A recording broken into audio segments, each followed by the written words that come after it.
Le vrai bonheur. Jésus voit les foules qui sont venues. Il monte sur la montagne, il s'assoit, et ses disciples viennent auprès de lui. Jésus prend la parole, et il les enseigne en disant « Ils sont heureux, ceux qui ont un cœur de pauvre, parce que le royaume des cieux est à eux. Ils sont heureux, ceux qui pleurent, parce que Dieu les consolera.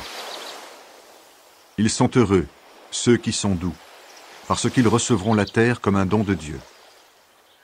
Ils sont heureux, ceux qui ont faim et soif d'obéir à Dieu, parce qu'ils seront satisfaits. Ils sont heureux, ceux qui sont bons pour les autres, parce que Dieu sera bon pour eux. Ils sont heureux, ceux qui ont le cœur pur, parce qu'ils verront Dieu.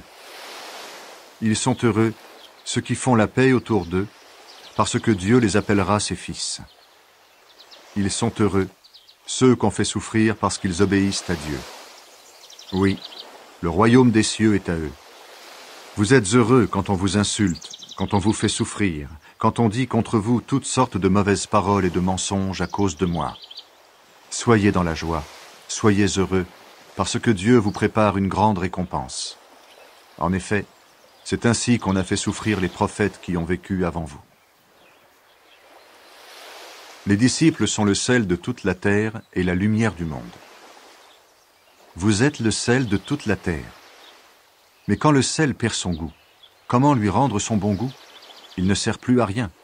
On le jette dehors et les gens marchent dessus. Vous êtes la lumière du monde. Quand une ville est construite sur une montagne, elle ne peut pas être cachée. Et quand on allume une lampe, ce n'est pas pour la mettre sous un seau. Au contraire, on la met bien en haut et elle brille pour tous ceux qui sont dans la maison. De la même façon, votre lumière doit briller devant tout le monde. Alors les autres verront le bien que vous faites. Ils pourront chanter la gloire de votre Père qui est dans les cieux. Jésus est venu donner tout son sens à la loi. Ne pensez pas que je suis venu pour supprimer la loi de Moïse ou l'enseignement des prophètes. Je ne suis pas venu pour les supprimer, mais pour leur donner tout leur sens. Je vous le dis, c'est la vérité. Tant que le ciel et la terre dureront, on ne supprimera rien de la loi. On ne supprimera ni la plus petite lettre, ni le plus petit détail, et cela jusqu'à la fin du monde. Supposons ceci. Quelqu'un désobéit à un seul commandement, le plus petit de la loi, et il apprend aux autres à désobéir aussi. Eh bien, cette personne-là sera la plus petite dans le royaume des cieux. Mais si quelqu'un obéit à la loi et apprend aux autres à obéir aussi, cette personne-là sera importante dans le royaume des cieux. Oui, je vous le dis, obéissez à la loi mieux que les maîtres de la loi et que les pharisiens. Sinon, vous n'entrerez pas dans le royaume des cieux.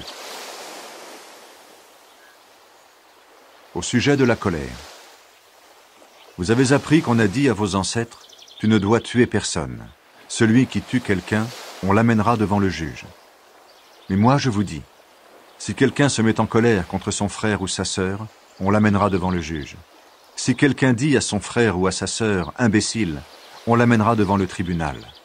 Si quelqu'un insulte son frère ou sa sœur, cette personne mérite la terrible punition de Dieu. Donc supposons ceci.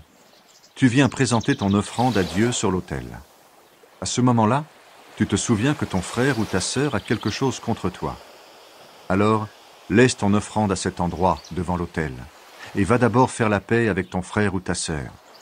Ensuite, reviens et présente ton offrande à Dieu. Quand tu es encore sur la route du tribunal avec ton adversaire, mets-toi vite d'accord avec lui. Sinon, il va te livrer au juge, le juge va te livrer à la police et on va te jeter en prison. Je te le dis, c'est la vérité. Tu ne sortiras pas de là si tu ne paies pas tout l'argent que tu dois. Au sujet de l'adultère. Vous avez appris qu'on a dit à nos ancêtres, « Ne commets pas d'adultère ». Mais moi, je vous dis, celui qui regarde la femme d'un autre avec envie, celui-là, dans son cœur, a déjà couché avec cette femme. Si ton œil droit te fait tomber dans le péché, arrache-le et jette-le loin de toi. Pour toi, il vaut mieux perdre une seule partie de ton corps. C'est mieux que de garder ton corps tout entier et d'être jeté dans le lieu de souffrance. Si ta main droite te fait tomber dans le péché, coupe-la et jette-la loin de toi. Pour toi, Il vaut mieux perdre une seule partie de ton corps. C'est mieux que de garder ton corps tout entier et d'aller dans le lieu de souffrance. Au sujet du renvoi des femmes. On a dit aussi, celui qui renvoie sa femme doit lui remettre une lettre de divorce.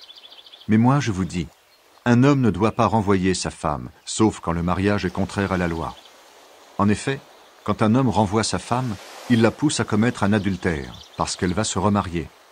Et quand un homme se marie avec une femme renvoyée, il commet un adultère. Au sujet des serments. Vous avez appris aussi qu'on a dit à vos ancêtres, « Tu ne dois pas être infidèle à tes serments, mais tu dois faire tout ce que tu as juré devant le Seigneur. » Mais moi, je vous dis, ne faites pas du tout de serment. Ne jurez pas par le ciel, parce que c'est là que Dieu habite. Ne jurez pas par la terre, parce que c'est l'endroit où il pose ses pieds.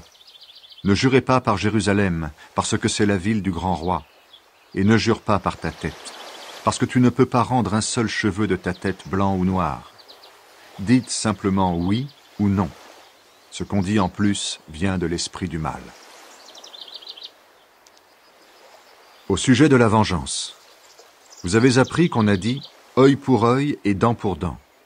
Mais moi je vous dis, si quelqu'un vous fait du mal, ne vous vengez pas. Au contraire, si quelqu'un te frappe sur la joue droite, tends lui aussi l'autre joue. Si quelqu'un veut te conduire au tribunal pour prendre ta chemise, laisse lui aussi ton vêtement. Si quelqu'un te force à faire 1 kilomètre à pied, fais-en 2 avec lui. Quand on te demande quelque chose, donne-le. Quand on veut t'emprunter quelque chose, ne tourne pas le dos. Au sujet de l'amour des ennemis. Vous avez appris qu'on a dit « Tu dois aimer ton prochain et détester ton ennemi ». Mais moi, je vous dis, aimez vos ennemis. Priez pour ceux qui vous font souffrir. Alors vous serez vraiment les enfants de votre Père qui est dans les cieux. En effet, il fait lever son soleil sur les méchants et sur les bons. Il fait tomber la pluie sur ceux qui se conduisent bien et sur ceux qui se conduisent mal. Si vous aimez seulement ceux qui vous aiment, quelle récompense est-ce que Dieu va vous donner? Même les employés des impôts font la même chose que vous. Et si vous saluez seulement vos frères et vos sœurs, qu'est-ce que vous faites d'extraordinaire? Même les gens qui ne connaissent pas Dieu font la même chose que vous. Soyez donc parfaits, comme votre Père dans les cieux est parfait.